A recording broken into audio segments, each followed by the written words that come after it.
Merry Christmas! So, Merry Christmas, content and narrative subscribers. Thank you so much for sticking with me through this horrendous year. So this week's episode we will be doing a lovely Christmas favourite, How the Grinch Stole Christmas. Before I do start filming, just to let you know that starting in the new year, the episodes will move from a Wednesday to a Friday. It'll still be around the same time, about 5-6 o'clock.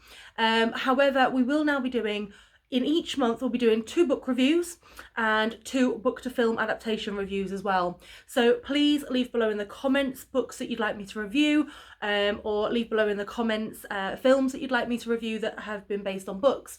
Now bear in mind as well, if you click subscribe you'll be alerted whenever a new video comes out. So thank you very much for bearing with that little bit of information there. So let's get started. So How the Grinch Stole Christmas is a 63-page book. I got it read in like 20 minutes, honestly. It's, if you have a look, just have a look. That's literally like 1 page, is like 4 lines of writing, and it's not exactly the smallest, so I did this in like 20 minutes. But this was written by Dr. Seuss. It was published in 1957. It was then adapted into 2 adaptations. I'll be looking at the 2000 adaptation that stars Jim Carrey of The Wonderful Grinch. And obviously I'll be looking at 3 things. How good is the book, how good is the film, and how well does the book take from the film? No, other way round. How well does the film take from the book? Now, the book, as I said, it was 63 pages, a couple of pages, I think there's only like 1 line on it, which, I mean, the last one has 2 lines. Beautiful illustrations, absolutely fantastic little book. I love the fact that he is, I mean, obviously we call people Grinch or a Scrooge if they don't like Christmas, but honestly with this, I love the fact that he's miserable, but only really around Christmas, and it's only because the Whovilles, they go OTT. Like, we love Christmas, but I'm sure everybody knows someone that goes a little bit over the top when it comes to Christmas. And basically that's why he doesn't like it, because he's always alone as well, and he's only really got his little dog Max.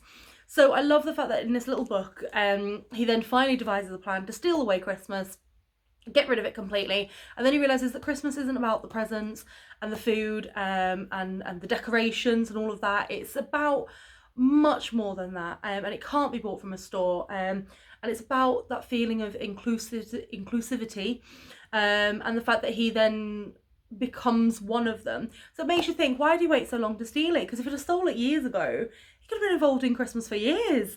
But I do appreciate, from the Grinch's point of view, because as I said, everyone knows that one person that just goes way too much. You're listening to Christmas songs in November, you know, you're just sat there going, please calm down. So the film. Oh, now this is a classic film. I watch this film every single year without fail. I normally watch it Christmas Eve, Christmas Day, but this year I had to watch it earlier so that I could get this video out on time. Now this film, honestly, Jim Carrey as the Grinch is just a masterpiece. It is honestly brilliant. Like, I cannot I can't see anyone else being that role.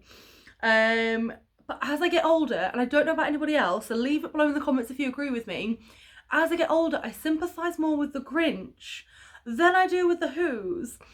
I mean, I'm literally just sat there being like, yeah, I actually agree with him. Like, it is just, you know, too much, and they're, you know, they're very excitable, and I mean, like, it's shown in a really bad way in the film, that they do sort of like focus highly on the spending, and like with that little countdown clock, and it's like, oh, you know, 1 hour left till Christmas, and you literally just sat there going, you should have bought all your presents by now, you should be sorted.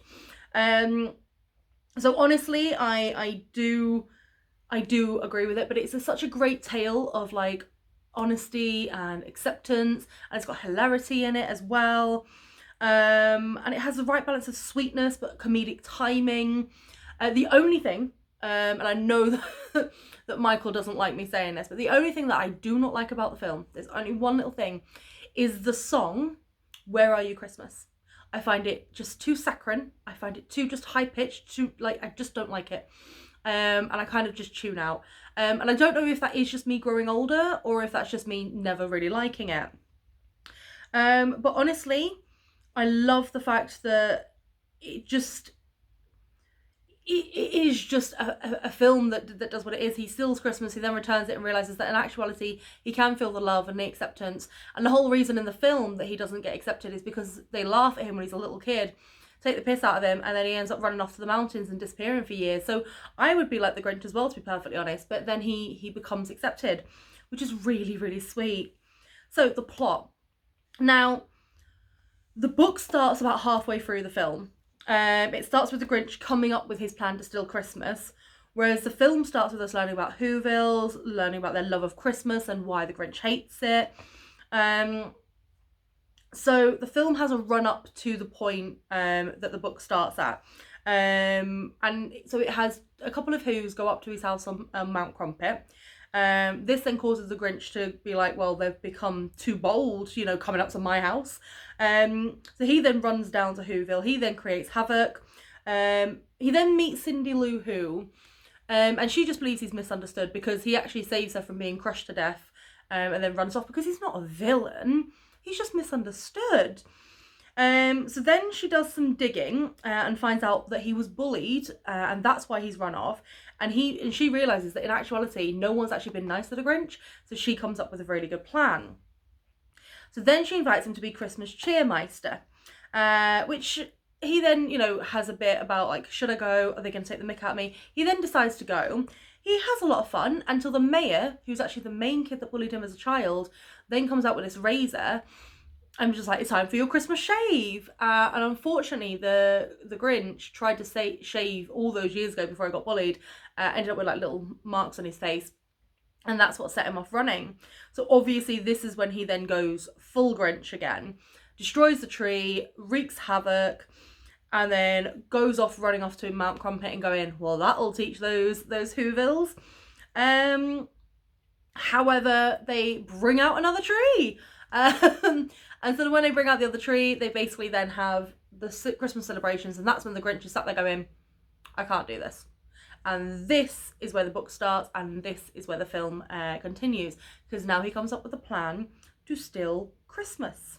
Okay, so the Grinch comes up with this plan to build the sleigh, pretend to be Santa, go into all the little houses, steal the presents, the trees, the feasts, which, I mean, I get for the point of this film. You know, he's supposed to steal things, but people spend a lot of money on that. You don't know what they're earning. Just saying, Grinchy, just saying.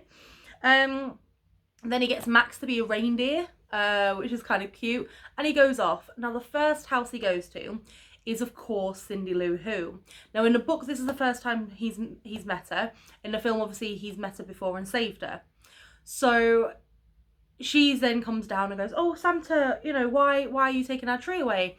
And he's like, oh, it's because, you know, there's a bauble missing or something like that. Now, in the film, Cindy Lou Who then turns around and goes, oh, and don't forget to visit the Grinch because he's quite lonely. And this kind of puts the seed of doubt in his mind where he goes, But he carries on with his mission. In the book, however, she's basically just like being quite nice, and then he runs off. So basically he robs everyone. And then on Christmas Eve, he drives the sleigh up to Mount Crumpet. It's fully loaded, and as he's about to push it over the edge, he hears the Whoville singing. So they get together, and they realise that everything's gone and everything's missing. In the book, it's straight away they go, it's fine. In the film, it's when the mayor's having a go at Cindy Lou Who that her dad steps in and goes, hang on a minute. Christmas isn't about what we've got. It's about who we're with, and breaks that into song and everything. Then you get that he's kind of sat there going, but why are they singing? And that's when he realizes that in actuality, he's just, the reason he's angry at them isn't the actual reason he's angry at them, and he wants to make things right. Now in the film, so he goes up to the top of Mount Crumpet to try and get the sleigh back. Now in the film, Cindy Lou Who is sat on top of the sleigh, and that's when he's like, oh no, can't let this go over, because at one point he's like, I'm not gonna be able to rescue it, let it go over, it's fine. And then Cindy Lou Who pops her head out, and he's just like, damn. So then he pulls it back. In the book, he literally just pulls it back because he just wants to give back to the Who's. So then his heart also grows 3 times in size, because at the beginning of the book and the beginning of the film, we find out the Grinch's heart is apparently 2 sizes too small, which means if it was 2 sizes too small at the beginning and now it's grown 3 times in size, can I just ask, does this mean that he now has an enlarged heart? Does he now need to go to hospital and get that sorted? Just a quick, you know, just a query and an observation from myself. So if you know the answer, leave it below in the comments. So then he rushes down and he gives everything back to the Who's and he apologises and he's like, look, I'm really sorry. Now in the film, the mayor wants to completely like throw him in jail and everything, but someone turns around and goes, yes, I heard what he said. He said he was sorry. And then both book and the film ends the same way, where he's accepted, he's throwing like a little feast and he's playing around with everyone, which is really, really sweet. So overall, the plot, now, because the film has like a whole half of it before the book even gets started, that obviously does mean that the plot's not exactly spot on. However, basically from the part where the book starts, in the plot of the film, it is almost word for word. I mean, you know, we all know the rhyming, it's fine, it's almost word for word. Everything is pretty much exactly the same. Obviously the little bits with Cindy Lou Who are different because in the film he's already met her. But honestly, if they hadn't have added those bits at the beginning, it would have got a 9 out of 10 for me, because obviously I understand why the film had to add on another half, but because they've added that on, I've had to give it a lower score of 7 out of 10, because obviously you've got that bit of you've got that like whole half of the film where it's not even in the book. But for what they took very well. Now, this is my own opinion, of course. If you agree or disagree with anything that I said, please do leave it below in the comments. And again, as I said, leave below in the comments any book to film adaptations you'd like me to do, or any book reviews that you'd like me to do. And I will see you all in the new year. So Merry Christmas, Happy New Year, guys. Happy holidays. If you don't identify with Christmas, that's absolutely fine. And hopefully the new year will bring us much happier times than this year has. But please remember to just be happy, be safe. And even if you can't be with your loved ones, that's why we've got Zoom. You can just turn them off if you need to. Anyway, thank you so much for all of you subscribers and all of your views that I've had this year. And hopefully you will all follow me into the new year. But remember, as I always say, keep it contento. Bye-bye.